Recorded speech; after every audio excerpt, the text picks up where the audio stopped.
your inner work begins. I'm Taylor Elise Morrison, creator of Inner Workout and author of the Inner Workout book. And you, as always, are our expert guest. Thanks so much for being here today.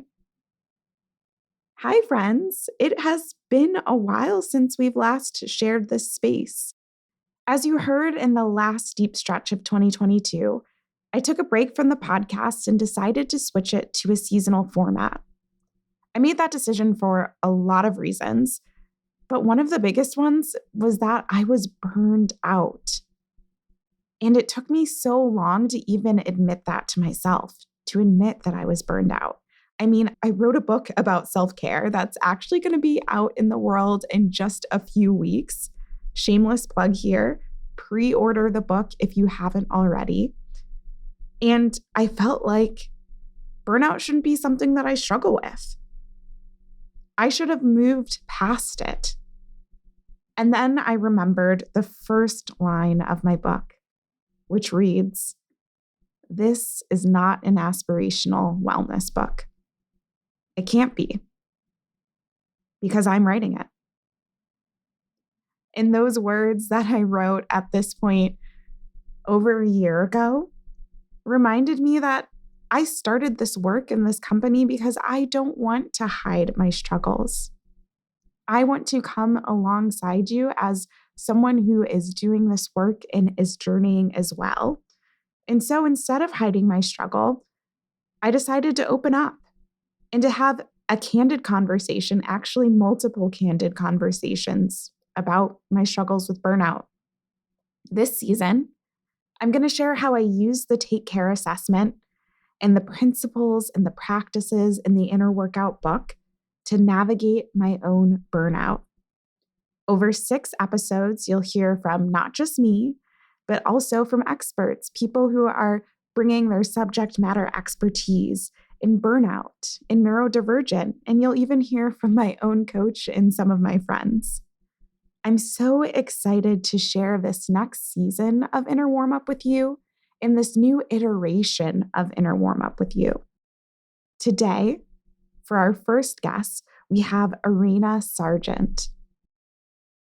Erayna, I am so glad that you're here. And I told you this right before we hit record. I had a different kickoff question planned, but then I read your bio and I also love listening to Tiny Desk concerts. So I'm wondering which one's your favorite, or if not your favorite, what's one that you've been like vibing to lately?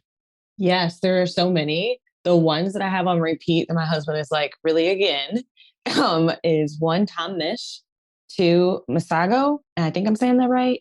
And then 3 is Mac Miller. Ooh, I don't know if I've listened to the Mac Miller one, so I'm going to have to play that after this. There's so many good Tiny Desk concerts.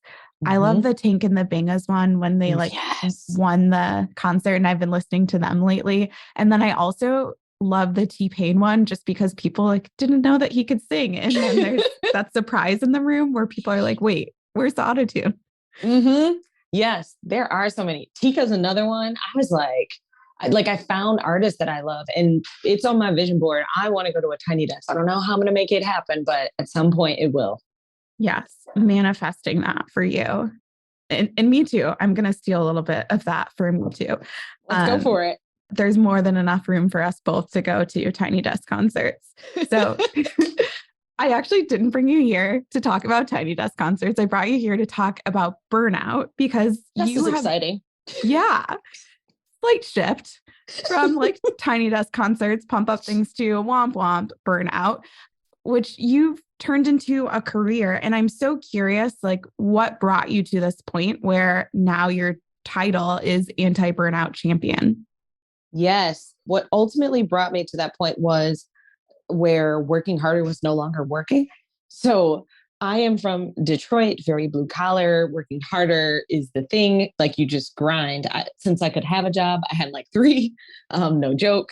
And so I had an amazing career in brand management where I was able to work on some of the world's biggest brands. I worked in office furniture. I worked in tech, and across this experience was able to hone in my skills of building brands from the ground up, getting in touch with consumer needs and really just being at the heart of building what comes next from an innovation standpoint.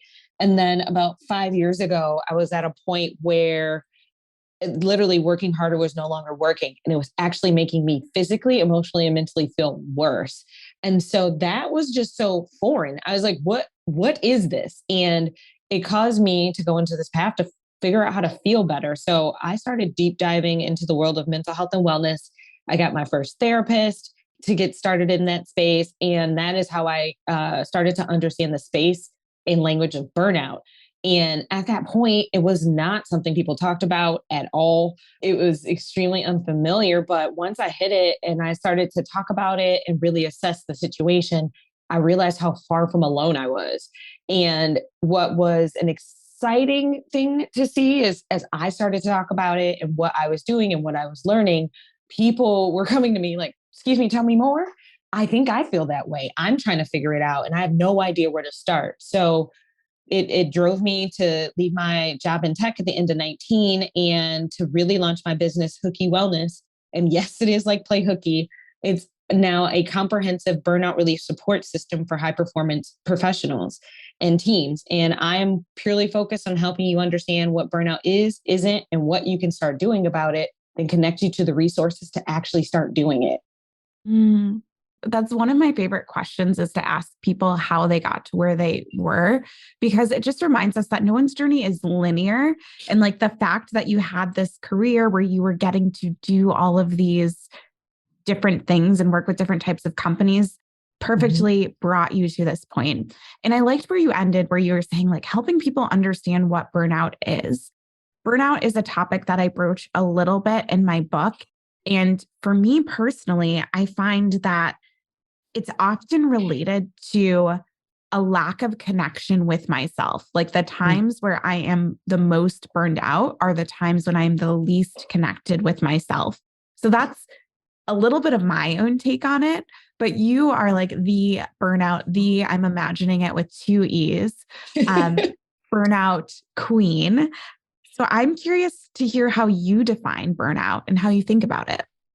Yes. And the burnout queen, I can tell you, it took me a while to accept that because I became the queen because I had so many experiences with it in so many facets of life. But the learning and the experience with it is how I'm able to do what I do. But by definition, and I use the textbook's definition of burnout being a state of physical, emotional, and mental exhaustion that's brought on by chronic and unmanaged stress. So the big things about it is that it is multidimensional. So often the conversation about burnout is just you're tired, but it is so much bigger than that. Like you're drained in all layers or dimensions of your life. And the other part of it is that it is brought on by chronic stress or unmanaged. It is not like a fluke. It is not something that happens in a day. It takes weeks, months, and sometimes it's a progressive thing over a year's time. A couple other things with burnout is that it is situational. So it's created by a combination of proven drivers. So there's drivers in the workplace from values, fairness, workload, which is the one that usually gets the shine, but there's actually 6 proven drivers. And then there's also things outside of the workplace. So your lifestyle, environment, or situation, as well as just lifing or accelerators that can impact you on an internal level as well. So I get excited. There's now a conversation about it. And now when you look on social media, it's no longer just hashtags of tires spinning, but there's so much depth that we still need to learn, because it is not the same as stress. It's the result of what you do when you don't take care of stress. So it's progressive. It also has multiple stages, but there are like common symptoms that are familiar and can really give you a heads up. So if you are like, I think I might be dealing with it, some of the early flags is exhaustion. So like no matter how much sleep you're getting, you are not feeling replenished or rejuvenated. It goes into feeling a need from detachment. So you're pulling away from the people and things that bring you joy, which starts to get into the spaces of how it sounds like you start to recognize it in your life. And then some of the later stages can really start to echo similar things of depression, which is its own thing outside of burnout. But burnout can really highlight and intensify or uncover even some of those official mental health conditions. So it's a very nuanced and personal experience, but it's also extremely common, especially for high performers. So I love that you have this awareness, because self-awareness is one of the biggest things that makes a difference in managing, mitigating, and preventing burnout. So ignoring it is not what is going to help you get past it. And I know we're going to dig into that later, but I just applaud you in having this self-awareness to feel it coming on so you can start doing something about it. Thank you. It's like, I want to receive that. And also, I'm like, I probably could deal with this a little bit sooner. We talked about this before we recorded, but I decided to center this season around burnout really because I had so much shame around admitting that I was burned out. And I didn't even realize how much shame I had with having the self-care company, with knowing all of these things on paper of like ways to mitigate burnout and ways to deal with burnout. I was like, I should not be able to reach this point of burnout. And if I do, I'm a failure. So if I just pretend that that I'm not burned out, then like it'll go away, which, spoiler alert, that's not how burnout works. So I'm just curious if you've heard other people talk about that shame. And if so, why do you think that shame around admitting that you're burned out exists? Yes, shame is so real. So it's actually one of the most common emotions when it comes to burnout. I am very guilty of that. Like, I started Hooky at the end of 19, and even I was slow to talk about, like, I talked about it in smaller circles or with the individuals, but I had shame because in the work that I do, I have to be so vulnerable and real about my experiences. And here's the thing, my experiences didn't stop just because I started a company to help others with burnout. Like, I am constantly learning. And every time my situation changes, how I interact or how I mitigate burnout changes. Like, this started with me in corporate with wonderful benefits that I could leverage. Then I went to entrepreneurship, which there's no benefits and challenges with some of the reward, as my finances had to do with my work. I dealt with it as well when dealing with grief of an aging alien parent. And now I'm dealing with it as a new mother. So burnout is situational. What can create it, what can accelerate it, and what you do about it changes just as your life does. And so the shame is one of the most common things, one, with people in the first place, because when you reflect on how many of us were raised in quote unquote hustle culture, there's not as much of a surprise that when you get a point where you need to slow down or not hustle as much, there could be shame because that's what you're expected to do in a sense. And especially if you're used to doing it. So not only might you be dealing with the perceptions that others people have of you, you are also potentially battling the perception you have of yourself, of what you should be capable of. But what is often overlooked is that we're doing all of this in the midst of lifing, as a lot of us say. Life is happening to us all, but we often aren't equipped with the skills or tools to adjust within it.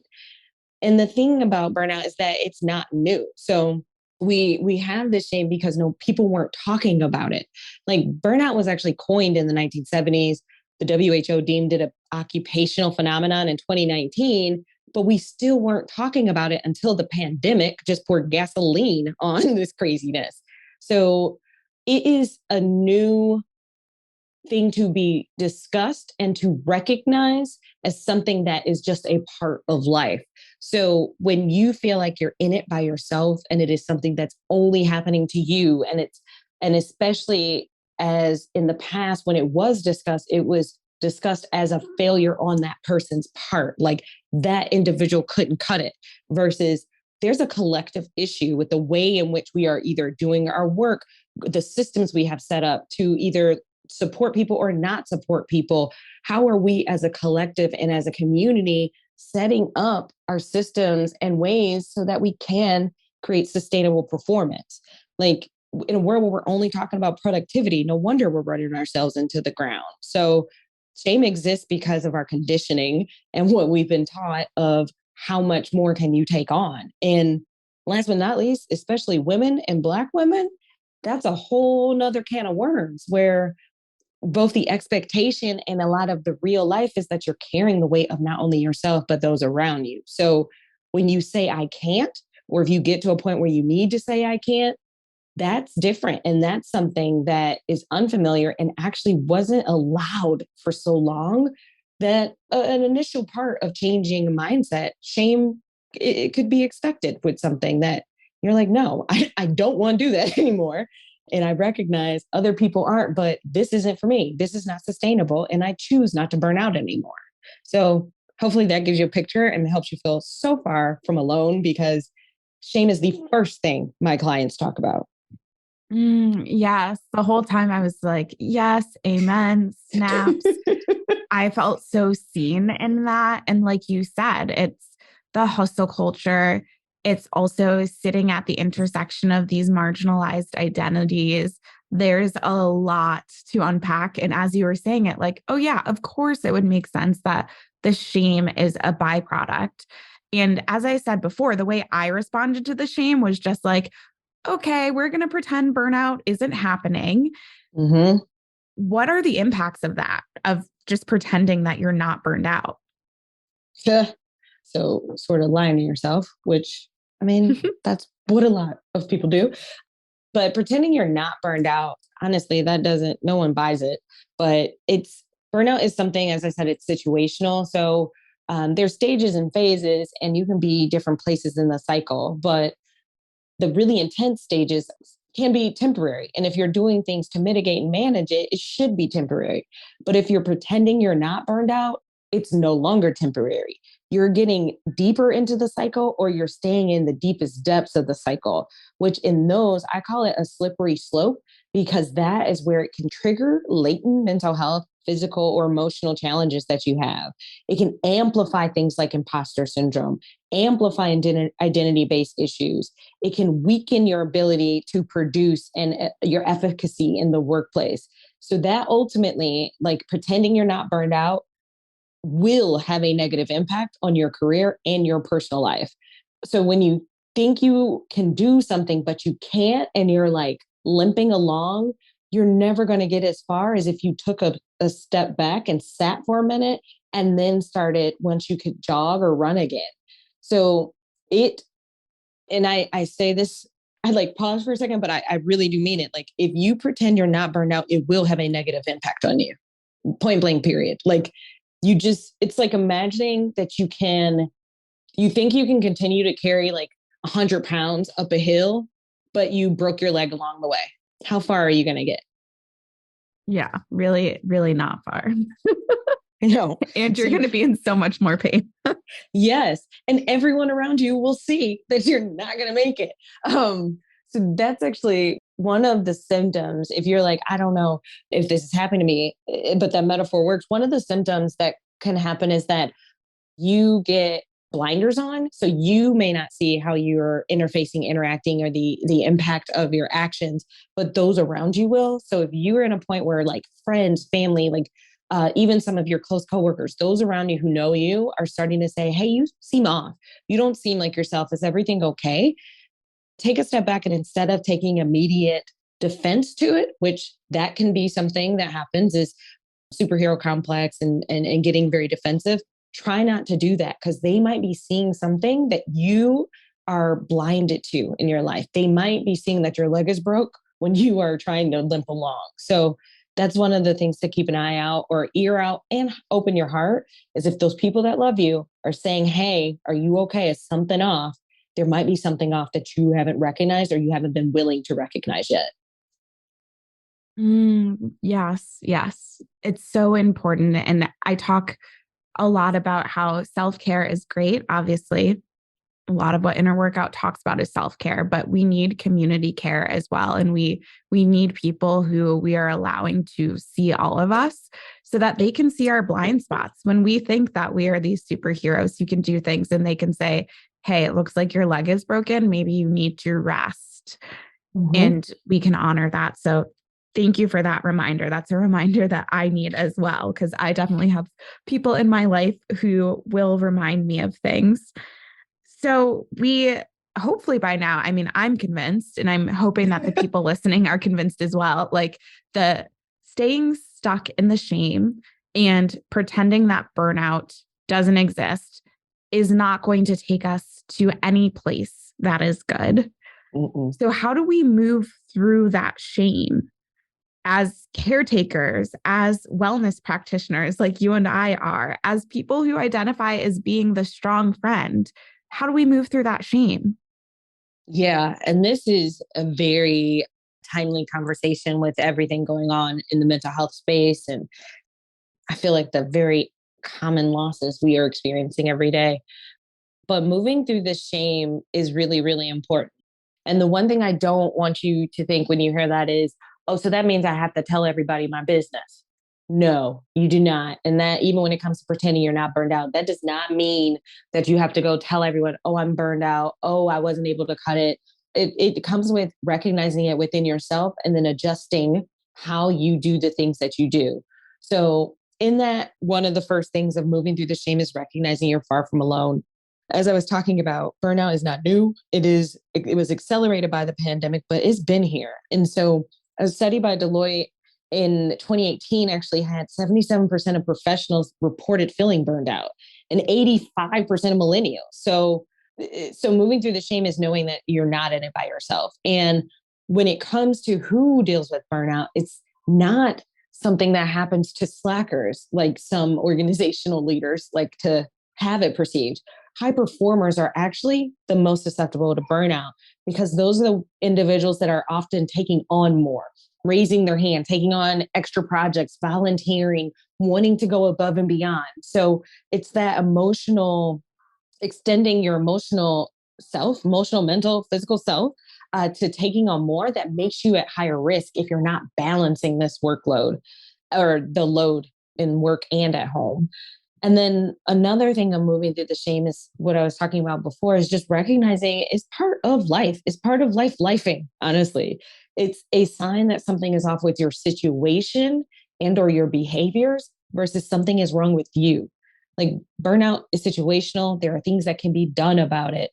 It is not something's wrong with you. So if you are one that is the strong friend, if you're a caretaker, if you're in wellness, all of these, what is consistent is that you're human, and burnout is something that happens to humans. So why would it not be something that could show up in your life? Everything that you're saying, I'm like, it's great that other people are going to be listening to this episode, but it's like you're just telling me everything that I personally need to hear right now. I'm sharing all the things I've learned through this wonderful journey and a lot of what my therapists have told me along the way and reminded me. But one other thing in this, especially wellness practitioners, something that I had to accept is that the first step is knowing, and then the next step is doing. And you're constantly learning along the journey. So sometimes, at least I can speak for myself, sometimes it feels like, oh, I should know better. Yeah, I know some things better, but I have to still learn in order to do some things better. So as I was saying, my life has evolved over the past like 5 years. It's one thing to know how to manage burnout in a corporate environment when you have the benefits, you have a team that is helping you with different things, you have all these additional resources. But how do you manage it when you're doing it by yourself? Or how do you manage it with something else in your life changes? If you're dealing with an aging, ailing parent, which that is taking away from your emotional or your mental, your bandwidth and what you're actually capable of. If you are a parent, that changes how much energy you have to exert to other things. So if you are one of many people who has recognized they've had burnout, they found their ways through it and started to change their behaviors, and then months or years down the line, you feel like you're in that same situation, take a step back and think about what else has changed. How has your bandwidth been impacted? One of the biggest things that has happened over the past few years of why people are like pretty much all of culture is dealing with burnout is our bandwidth has changed, but we didn't recognize it. So those 20 minutes that you would use for a commute, that commute was more than just a commute. It might have been how you mentally prep for the day. It might have been how you learn. It might have been how you connect with those other special people in your life. But when we eliminated the commute, we eliminated the reprieve that came with the act in that moment. And so many people have gone through the past few years and have never found other outlets or replaced those outlets. And so we're dealing with less bandwidth to do the hard stuff because we're still trying to figure out how are we going to find that joy? How do we find our learning? How do we connect? So the changes around you in your environment has impacted your bandwidth. So just give yourself credit that sometimes you can't do it all because you do not have the same amount of energy in life. Hopefully that tracks. Yeah, that absolutely does track. And you know what? Like, I was going to ask you to offer up a reflection question for listeners, because going back to our roots on the podcast, I used to always offer reflection questions. And what you just said, I feel like is such a powerful reflection. Take stock of what has changed in your life over the past month, over the past quarter, over the past year. How has your bandwidth changed? And how have you not adjusted your expectations of yourself in light of those changes? Because oh my gosh, like, I'm just thinking of how many times that has happened to me where I'm like, why am I not performing? Why am I exhausted all the time? And I'm doing like 11 more things. Yep. And expecting that I can do all of them with the same level of excellence. Yes. Yes. I'm definitely guilty of that. I had to learn the hard way, because if you don't do that, then you are pretending you're not dealing with burnout. And then you end up in the deeper stages of it, because it can very easily start that negative talk cycle of, I should be, how can I not? Now I'm a failure. And it's like, wait a minute, but what just happened in your life? But what else are you dealing with that you may not have been dealing with before? So yeah, that's a wonderful reflection question. And then just building on it, looking at what has changed, and then how does that impact you over the next quarter? So now that you know what is your bandwidth and what else is on your plate, how are you going to adjust for this next quarter so that you can find spaces to breathe and to avoid or mitigate any symptoms of burnout that could come? That gets into, like you said, like the awareness and the action piece of it. So I like how in that reflection, you've added those dual parts of it. What can we be aware of? And then what does that mean? What is the action that it's getting at? And I guess the last question that I'll end on is, there is self-awareness that's certainly involved in the conversation around burnout. But like you said, some of how we think about burnout, the shame that we have around burnout, is because of our broader societal and organizational conversations. So I'm curious, what kinds of conversations do you feel like we need to normalize in order to reduce the stigma and the shame around burnout? Yes, definitely conversations like this are very, very helpful. Just having two people talking about their experiences and making it real, because so often it is shadowed in shame. And so it doesn't get as much light or airtime. But even beyond the conversations, it's really a matter of actions that you're taking so that you can illustrate that there are things to be done. I think one of the other reasons there's shame and people get stuck in burnout is because you feel like there's no end. Burnout is not an identity. It is a thing that is happening to you and a thing that is reversible and manageable. When it comes to what are the actions you can do, in a workplace, it's as simple as taking your time off. Please do that. I'm all about #use your benefits. If you still have them, I am jealous. I'm like, I miss that part of the workplace. So for all your entrepreneur friends, use your benefits on their behalf. So that part. Do it for us, please. Yes. And tell your teams about it. So if you are leading teams, one of the most powerful things you can do is to lead by example. So if you're taking your time off, do not work on it. Do not answer emails. Do not take calls. I know there's always an asterisk and an exception, but make it an exception, not the rule, because it will keep going with or without you. It will be okay. But tell your team and hold to it, because if you don't, they never will. I like to say, do as I say, not as I do, does not work for children, and it does not work in the workplace. So can we please stop acting like it does? And what's exciting is I have started to see changes. One of my more recent clients, we had this workshop series, and I talk all about hooky days and the importance of using it to prioritize mental health and your own personal well-being. Not like Ferris Bueller, you do it in a responsible way, because I don't want you to get fired. But in that conversation and coming out of that conversation, I was so excited because their VP was like, as a team, we are now going to each take a quarterly hooky day. And they declared their days, and they have started to do it already, and they come back and talk about what they did, how they're feeling, and they're holding themselves accountable as a collective. So there is a way that we can create this. It helps everyone feel better. It actually helps to reduce symptoms of anxiety, depression, and a number of other mental health and wellness challenges. And it also can build team collaboration. It builds engagement, and it just builds this collective team experience where they hold each other accountable to doing better. So it's part conversation and part action. I'm all about one of my favorite quotes, and I just need to put it up on my wall, by the late Dr. Maya Angelou, is the know better, do better. And that's exactly what it is. So start talking about the know better, and then do better, and bring someone else with you. What a powerful way to end that. Like, we get to do this work for ourselves. We get to support and be supported by others, and we get to bring others with us. Thank you so much. I am just feeling so refreshed and not alone in this conversation around burnout, because honestly, I did feel like I was the only person who felt ashamed because of my particular situation. And so it's so nice to be like, you're not alone in this. Mm-mm. For me personally, for you, for the people who are listening. And the more that we talk about it and the more that we take action around it, the more we're going to be able to create change. So this has just been exactly what I needed to hear today.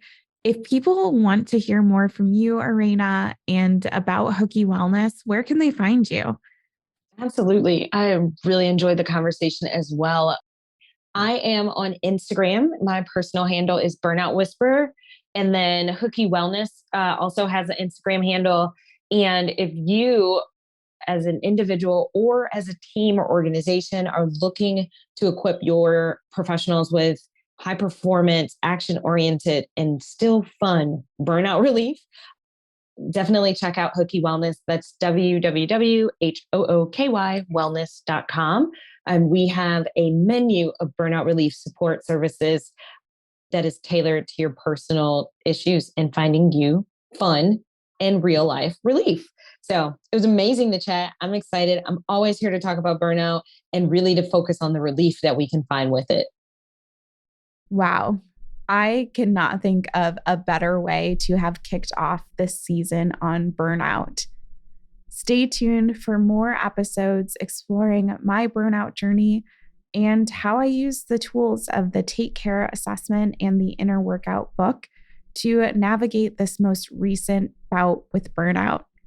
You can get all the details for pre-ordering the book in the show notes. Make sure that you're subscribed, and if you feel so moved, rate and review the show. It makes a huge difference in helping people find inner warm-up. Thanks so much for your time, and take care.